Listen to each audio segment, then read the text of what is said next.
When I was in JC, I was in a school team for both dragon boating and canoeing. In JC, we trained quite frequently for the National Schools Championships. Probably a few times a week, even on Sundays. I think the dragon boat competition was sometime in May, followed by canoeing in July or August. We took part mainly in the National Schools Championships in JC. I guess it was the freedom of canoeing in a reservoir that appealed to me.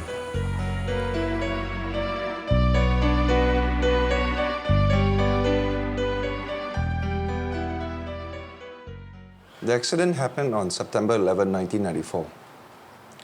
It was a Sunday. I gave tuition to some Taiwanese kids in the morning, and after lunch, I went to conduct swimming lessons for the kids at the old NCO club. After the lesson, I had a dinner appointment with a friend, but as I had some time to kill, I decided to do a couple of laps. I plunged in from the starting block.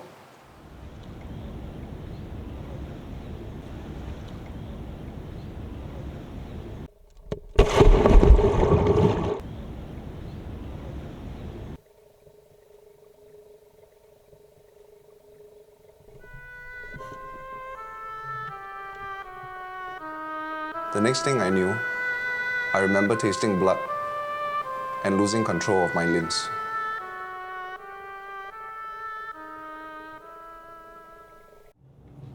I was then sent to SGH, and having studied bio at A levels, I knew that the central nervous system doesn't regenerate itself, and I had a sinking feeling in my stomach at the thought of this. We received a call from someone that our son, Peter, had an accident at this NCO club. On the way, we are not certain what's happening to him and how was the condition. So we rushed down to the place, and on the way, my wife met my son. So probably... So the first time when he saw me, the first thing he told me is,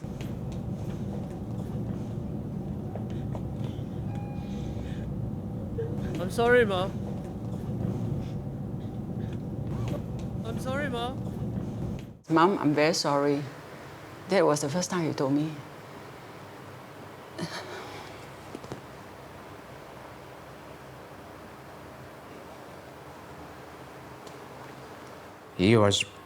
After that, he was wheeled into the operation theater. And we do not know what's going to happen to him, actually. So the surgeon came out to inform us the seriousness of his condition. And the chance of survival is very slim, even with the operation. So my wife told the surgeon that even if it is 5%, we will have to take the risk. So, of course, the surgeon, after hearing us, proceeded with the operation.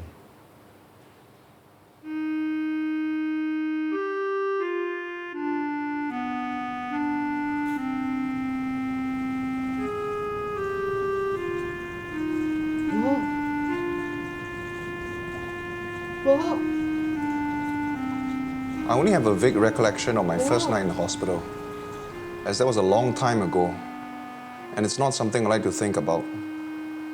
I remember feeling very lonely and desperate, as I couldn't move an inch, and I was calling in vain for my family, who was out of earshot. And Peter sustained a very severe injury to his spine, his cervical spine, affecting the 4th vertebral body over the 5th vertebral body, completely transecting the spinal cord. And because of that, he suffered a very serious injury below the level of the cut of his cord, affecting his upper limbs, his lower limbs, his bladder, his bowel, and the whole of his chest and his breathing. When the medical diagnosis was out, I didn't accept it, and I was very angry and frustrated. I thought that God was playing a cruel joke, as I had been so active all along. and I couldn't imagine being bedridden for the rest of my life.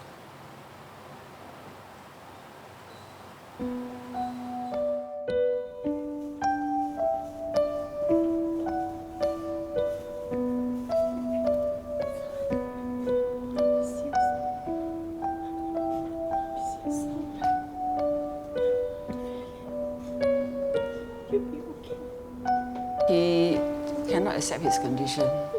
He was very, very sad, very desperate, very frustrated. So he just refused to talk. So he's been keeping quiet all the time.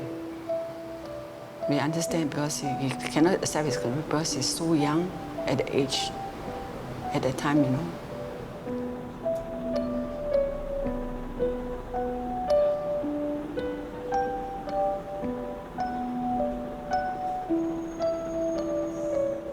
So he just couldn't believe that, you know, he can't move, cannot do anything at all.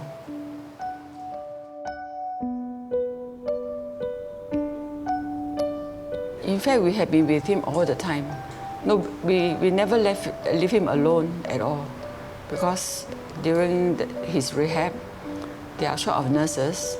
So I think it's good for us to be with him so that we can help him whenever he needs us. Like sometimes he needs to drink water or anything. So every night someone will be by his side. It may be my son, my second son, my niece, Or his friends. or his friends, or my goddaughter. Someone will be there in the night to help us. We have never expected these sort of things to happen to him. See, so we just have to tell ourselves that we have to adjust ourselves to help him out wherever we can.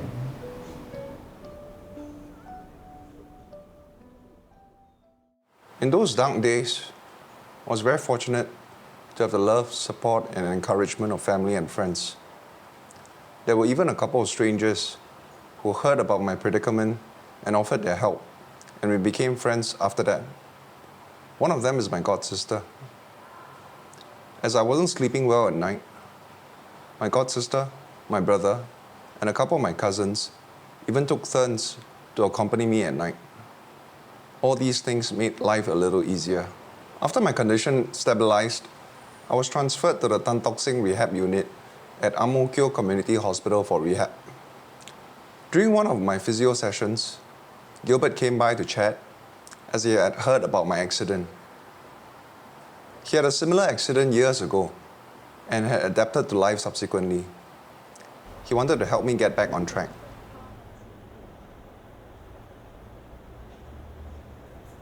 I remember he was so shattered, he was so devastated.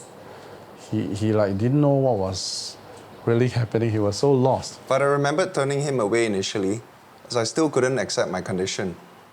The first thing I do is try not to be too clever and just cry with the person. You know, let the person say he was very angry, he was very bitter.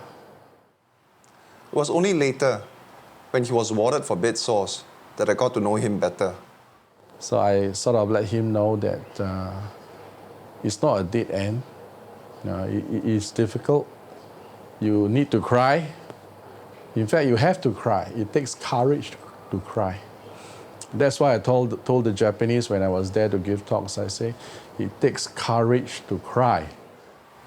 We met frequently during physio sessions, and I was very impressed with his positive outlook on life despite his condition. The question mark is after the tears, do you want to decide what you want to do with your life? I also came to know that he was a very accomplished mouth painter, and he was able to be financially independent. Impressed by this, I began to slowly accept my condition, and I decided to move on and see what I could do with the rest of my life. I told him you have to find your own path, and let's see where we go from there. To be very honest, I was absolutely clueless about what would lie ahead. All I had was just some movement of my right shoulder at that stage. I was actually planning to resume my studies in the US after completing my NS, as I had about a year left to complete my electrical and computer engineering degree. But that was pretty much out of grasp for now. So the credits I had accumulated, I thought I could apply to NUS and see if it would be possible for me to complete my degree there. I wrote in, and the dean of the engineering faculty at that time, Prof. Andrew Nee, came to visit me in the hospital. That was a really nice touch. He told me that EE, electrical engineering, was probably not feasible as I had to complete an industrial attachment. He suggested that I consider computer science instead, as that would minimize the need for me to travel to campus with the help of modern technology. Although I had my share of fears, I gave it a shot after meeting up with the Dean of Computer Science, who promised to help where he could, and I was eventually accepted for the semester starting June 1996. I would try to get the ambulance from the Handicaps Welfare Association whenever possible, as that was more economical. But if I couldn't get that transport, I would have to get a London cab to bring me to campus. During lectures, I would sit right in front, and my mate would help me record the lectures. I would then transcribe the lectures into notes with the help of my aunts and mom at home. A 1-hour lecture would take a few hours to transcribe. Peter joined NUS in 1996, and he took my course on advanced networking in 1998. See, the class had a strength of about 300 students, and he did very well. In fact, he's the top student. As perhaps many in that batch know, that he received the gold medal. That is really for someone with all these disabilities to come up to that level is very commendable. Actually, a man is essentially what thoughts he entertains. So I noticed that Peter always entertained positive thoughts. Because of his positive thoughts, she's able to overcome all the obstacles. The first impression I had of him is he's very cheerful.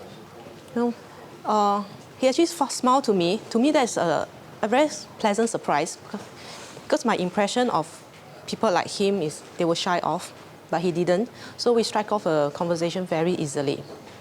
And as days go by, I get to know him more, and yeah, he wasn't withholding what has happened to him. He shared it very freely.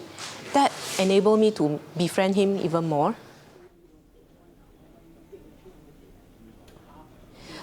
Meeting Peter is a very rare chance that we can ever get in our life. We hardly come across people like Peter. In fact, after meeting him, as I move on to my own career lives, I don't use the word disability anymore, because they are not disabled. They are just less able with limitations in their life, in their physical sense. But if they set their heart to do something, they can. Actually, when I was teaching in school, I have come across students, primary school students, who are wheelchair bound also. But they are just displaying the same kind of spirits as Peter. And in fact, they are doing very well in their studies. Yeah. So, I mean, what I want people outside to know is never so-called look down on them, because anytime they can be better than any one of us. I won the Lee Kuan Yew Gold Medal for being the best graduate of the School of Computing, but I really didn't expect to win. To be very honest, when I first entered NUS, I was just hoping to pass my first semester, and after I had done that, I was just hoping to graduate. When I was applying for jobs after my graduation, I basically requested to be able to work from home for the bulk of the time, as regular transportation would be too expensive. My voice recognition software also works better in a quieter environment. I sent out many applications, probably in the range of 50 or so, I signed them using my thumbprint. My first job was as a research assistant with the Medical Computing Laboratory at NUS. And when I first got wind of my acceptance, I was feeling really ecstatic. Peter joined the Medical Computing Laboratory at the School of Computing in 1999, right after he graduated. At that time, we had a project. The job scope was to improve on a piece of quite complex software for decision support. And we needed someone with a very strong technical background and would be able to pick up the background knowledge very easily. Peter was one of our top graduates, as you know. And he had all the skill sets and expertise, and he was a very good match.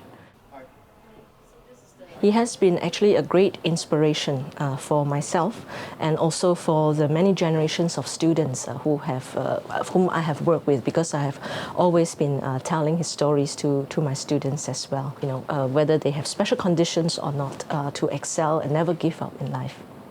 He didn't stay that long with our lab, got a job offer from the industry, but during his stay with us, he was very effective.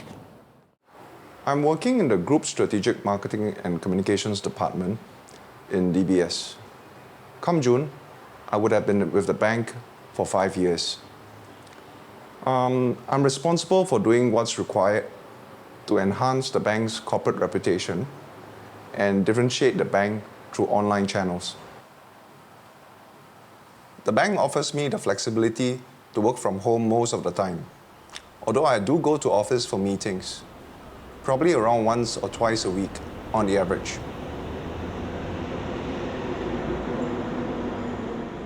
I work with the help of my parents, and when they need a break, I use my voice recognition software. At work, Peter is actually, his portfolio is on the intranet. And it's an interesting portfolio for him because what we try to do with the DBS intranet is to put a lot of stories about our staff going the extra mile to serve customers or how people have built their careers within DBS. I think Peter has played a very key role in trying to get as many stories and publishing them on the intranet so that all the fellow colleagues can read about, the other colleagues who have done more, who have gone the extra mile within the bank. And when I gave Peter the task of, getting more stories, he took that wholeheartedly, and we even spoke about like a bit of a quota, 3 to 4 stories a month. And consistently since then, since May of last year till now, he has actually garnered and published more than 100 stories on the intranet. So that really speaks volumes about Peter, because when given a task, he embraces it wholeheartedly. He goes all out and tries to achieve it. So what I like to say about Peter is give him a task, he will focus on it, he will make sure that it gets done.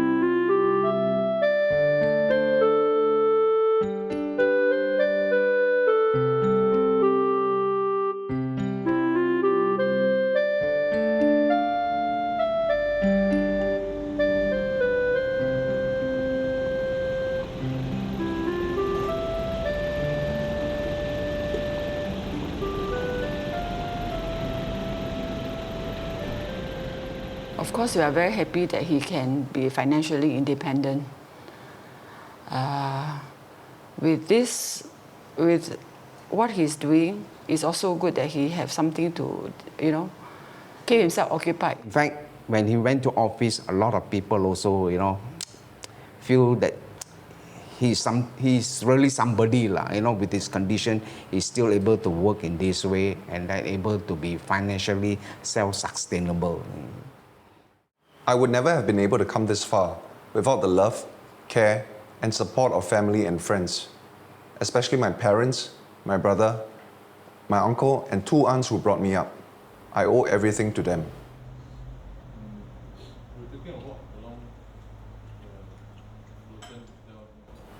I have to admit that I probably have more fears about the future than able-bodied individuals. Like, how long am I going to be able to continue working? Or what's going to happen to me when my parents pass on? But these are things over which I have no control. So I just try to focus on doing my very best and pray that the Lord sees me through the challenges ahead, as He has done in the past. myself and my wife are getting old each day. And we will not be here forever. Come a day, we will have to leave this world. The only worries is my eldest son. Okay.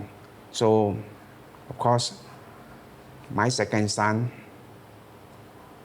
I really don't know. I can't really think of something that I can do for him. Because we are not here. What are we going to do for him? We also won't know. You know what I mean? I really hope that, like Gilbert and Johnny, they found a partner, If we can find a partner, then I'm very relieved. Yeah, I really hope.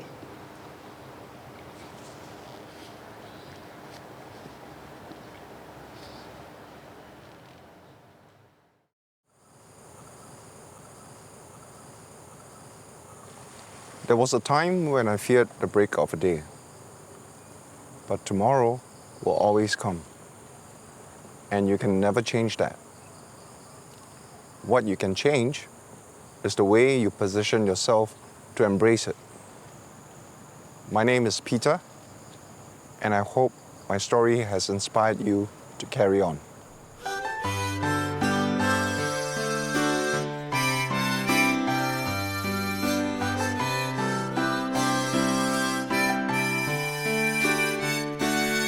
Learn to laugh at the storm, sing in the rain, smile in any kind of weather. Misery is a choice, I choose to rejoice. No waves, no buts, no weather. Though out on my own, I'm never alone. I know you've got to live life, not just survive. Live life the way it was meant. You've got to live life, don't just survive. Live life the best you can.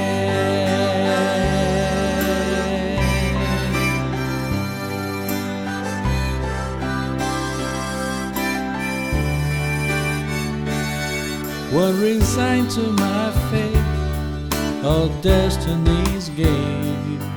Each step leads me till tomorrow, to a promise I hold, of a prophecy told. There's no bowing down to sorrow.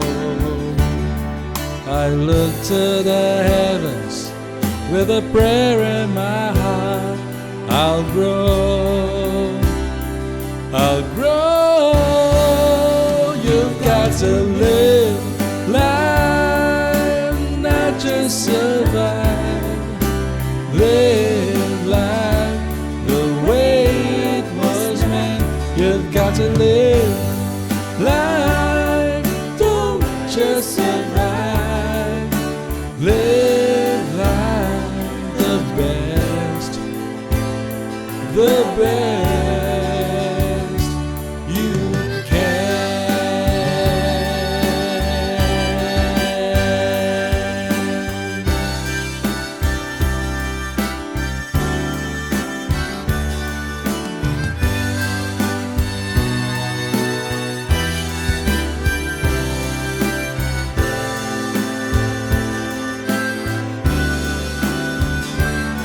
But when the journey is done, there's another begun. I'll go.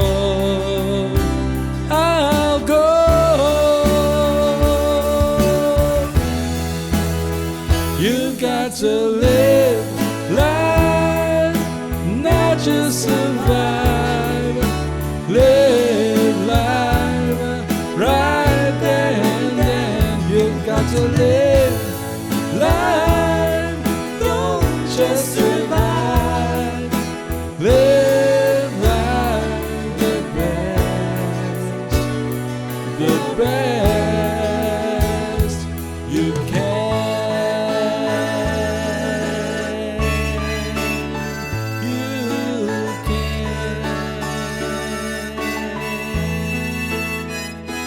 You can